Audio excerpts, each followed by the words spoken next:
এখন কথা নেন না, কথা যেটা ইন্টারনাল ব্যাপার, যে রিয়েলি কথা সব জায়গাতে তো আমাদের সাথ করতে হয় না, নিয়ম। এটা সাংবাদিক হিসেবে আপনি তো মানুষ জানেন তো দাদা, এটা করতে যাই।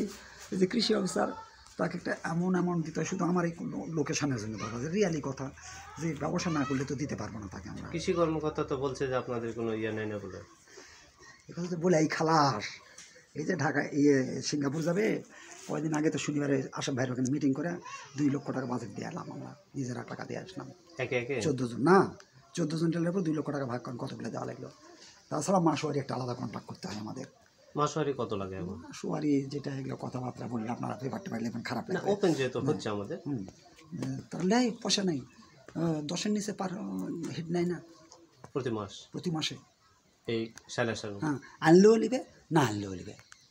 হ্যাঁ, যেমন হচ্ছে সেদিন সুনীল পণ্ডিত আমার ছোটো ভাই, ওই ভাইটার মামা শ্বশুর হয়, বলছে যে বাবাজি তোমার তো কমিউনিকেশন খারাপ, তুমি কম কম সারা নেই, কথা একই কয়, কিন্তু আমরা সবাই একটা একটা করে গুণা দিই, বা তাও জি চাচ্ছে আমার কাছে। তেমন এই দায়িত্ব আপনারাই দায়ী। উনি মান্দাতে চাকরি করবেন, আমরা লিগালিটি যদি থাকি তাহলে ওনাকে কেন পয়সা দেবো?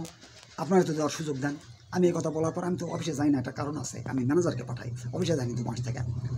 শুধু এই সব কন্ট্রাক্ট করে আমি স্যার টাকায় যদি লিবো তো মোটা সেকেন্ড বাঁচবো কিসের জন্যে? হ্যাঁ, টাকা দেবো কিসের জন্য?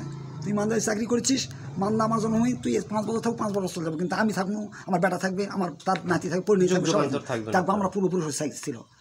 যে কথা কিছু নয় বললাম, আপনার কথা মাইন্ড করে দেন বোধ হয়, ভালোবাসি। আপনি কিন্তু জানেন না 20 সালে বুন্নাতে আমি 1 কোটি টাকা রিলিফ এনে দিচ্ছি এই এলাকায়। মোটা চিকন বলতে ওরা কি দলীয় লোকের কাছে নেয় না? দলীয় না, মোটা চিকন নয়, যেটা আমি এটা অকথ্য কথা। 20 সাল হয়ে গেলে তো মোটা চিকন দেখলে হবে না ভাই।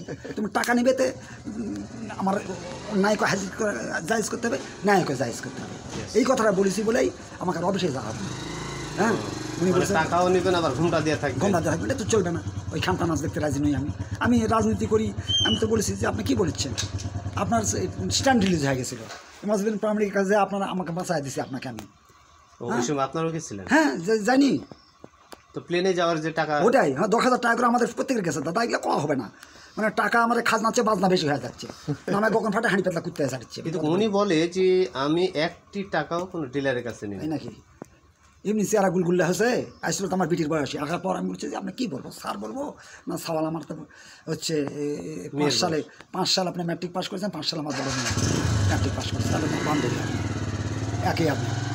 তো আমাদের সবার জুনিয়র আপনার, তাও স্যার অফিসিয়ালি আপনাকে ম্যাডাম বা স্যার বলে আমাদের সম্বোধন করতে হবে। কিন্তু তখন খুব ভালো, যখন জাহাঙ্গীর সাহেব কেন, উনি তো শখের কৃষি অফিসার। আমরা জানি যে আপনি স্পষ্টবাদী মানুষ দাদা, আমি জীবনে কিছু পাইনি শুধু এই পরিষ্কার কথা বলার জন্যে, এবং খুব বদরাগীর মানুষ আমি, চট করে কথাবার্তা বলে দিই এবং সত্য কথা বলি, এটাই আমার অপরাধ। সেদিনকে ভাই একটা কথা বললেন না, যে রিয়ালি কথা, আমরা জানি যে আমাদের সিস্টেম করতে হয়। সেদিনে 25,000 টাকার ভাগ করে দিতে হলো। এখন কোন গ্রুপকে হাত দিচ্ছে আপনারাই ভালো জানেন, সাংবাদিকতার জন্য 25,000 টাকার ভাগ আমাকে দিতে হলো। আর এই 14 জন মিলে এটা কারণ এলো 2টা গ্রুপ বোধ হয় আপনাদের সাংবাদিকতার। হ্যাঁ, সেটা তো আমাদের একটা গ্রুপ আছে, আর একটা নজরুলের একটা গ্রুপ আছে, আর একটা নতুন গ্রুপ বললো নাকি। এই গ্রুপে আমাদের হচ্ছে সভাপতির দায়িত্বে আছে হচ্ছে জীবন কুণ্ডু, আর সেক্রেটারি মজিদ ভাই। এরাই বললো যে দাদা এই টাকা খরচ হয়েছে, ঠিক আছে, কত করে, কত 2500 কয়েক টাকা করে ভাগ পেলো, দিয়ে দেবেন, ঠিক আছে। আর ওনাকে বিদেশ যাওয়ার জন্য 22,000 টাকা করে ভাগ পেলো, নেন নিয়ে নেন, এইবারে যাওয়ার জন্য, এইবারে চিকিৎসার জন্য। তাই আমি বলছি শালা আল্লাহ করে মরে যাস, কারণ বিমান ক্রাশটা।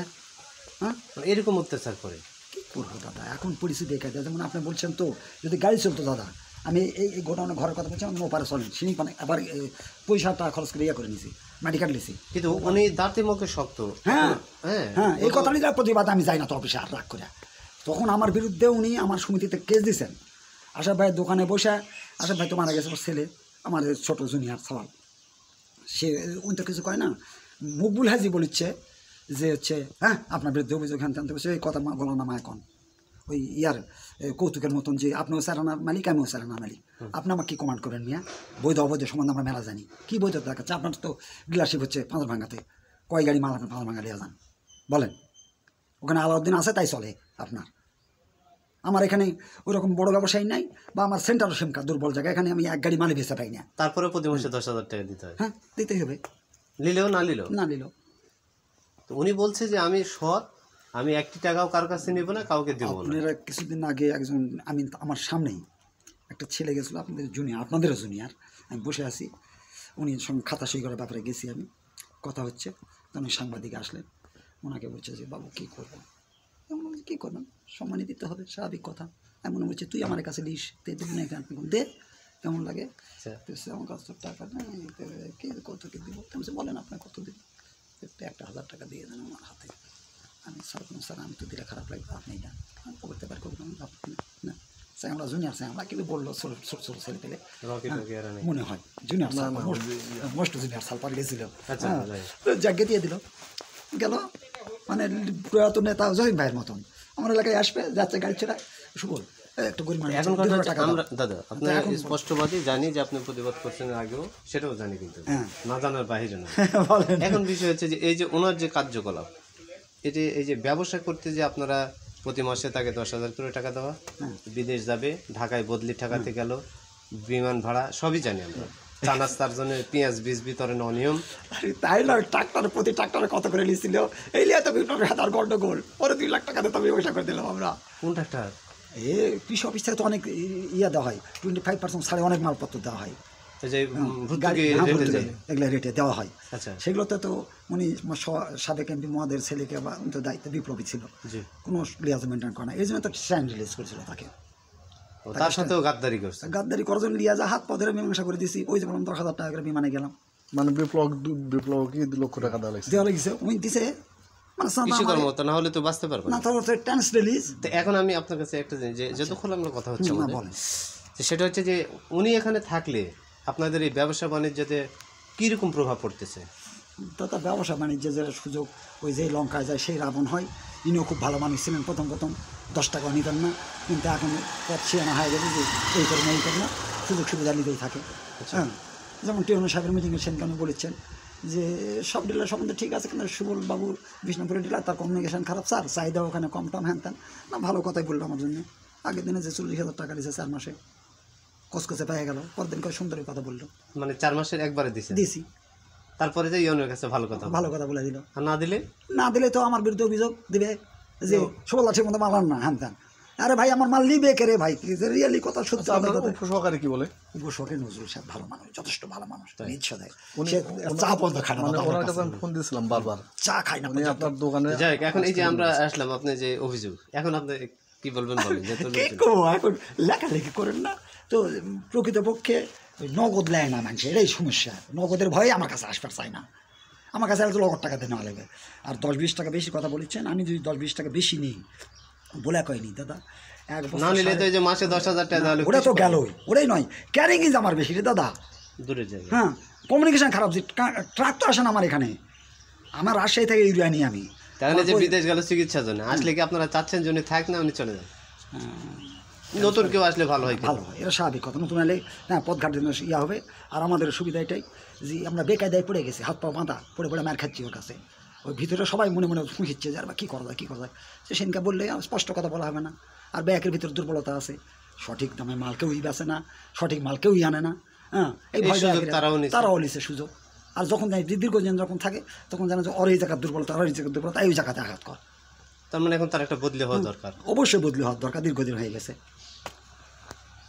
জাহাঙ্গীর সাহেবের বদলির জন্য আপনারা সহযোগিতায় অনেক চেষ্টা করেছিলাম আমরা সেই সময়, কিন্তু তখনও ঢাকাত গেছে, কিন্তু যা এসে সারা খাতায় সে করবে না আমার যে সবাই গেলে সুবল গেল কেন, মানে আমার না দুর্বলতা বেশি, ওই গেল কেন। তখন হাফিজুর ছিল সরকারি উপসহকারী কৃষি কর্মকর্তা, হাফিজ করছে যে স্যার আপনি তো রাগারাগি করছেন, সুবলদা কী করবে, না গেলে যে 1,000 টাকা জরিমানা দেওয়া লাগে সমিতির কাছে, মানে হ্যাঁ যে নাই যাবে না তার 1,000 টাকা জরিমানা দিতে হবে, ঢাকা যাওয়া লাগবে। তখনও ঢাকাত গেছি একবার, আবার এইবারে গেলাম, এবারে তো 10,000 টাকা করে গেছে ওরা বিমান। আপনার বিরুদ্ধে আমরা 10-12টা অভিযোগ নিয়ে এসেছি, যে আপনি যেটা বললেন সত্য, আপনি স্বীকার করবেন বা বলেন, এটা আমরা জানি আগে থেকে, প্রতিবাদী মানুষ আপনি 10-20 টাকা নেন, এই যে কৃষি কর্মকর্তা বিক্রি হোক আর না হোক প্রতি মাসে 10,000 টাকা দিতে হচ্ছে, মাস্ট বি। তারপরে যে যোগাযোগ খারাপ, 10 টাকার ভাড়া আপনার এখানে আনলে 20 টাকা লাগে, লোকে বলি দাদা দেখেন এই অবস্থা। তারপরে বাজার ঠিক আছে, যেমন আজকে সকালে আমি বললাম যে এই বাজারে এই জিনিসটা বিক্রি হচ্ছে, এর চেয়ে 100 টাকা কমে আমি দিচ্ছি ভাই তুক, হ্যাঁ, তাতে কিন্তু 20 টাকা বেশি দিচ্ছে তুক থেকে।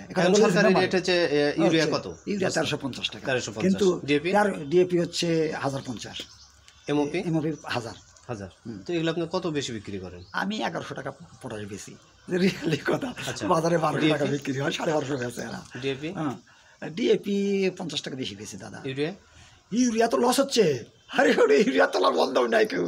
ইউরিয়া এখন আমার ভাইয়েরা বেচে দেখছি 70 টাকা, কিন্তু ওরা দামই দেয় আমার মতো ডিলারের কাছে কিনে, আমার কাছে এরা নেয় না মাল। হ্যাঁ, এরা বাঁধায় ঘাটায় নিয়ে আসে, তখন আমার কিন্তু ক্যারিংয়ে বেশি পড়বে।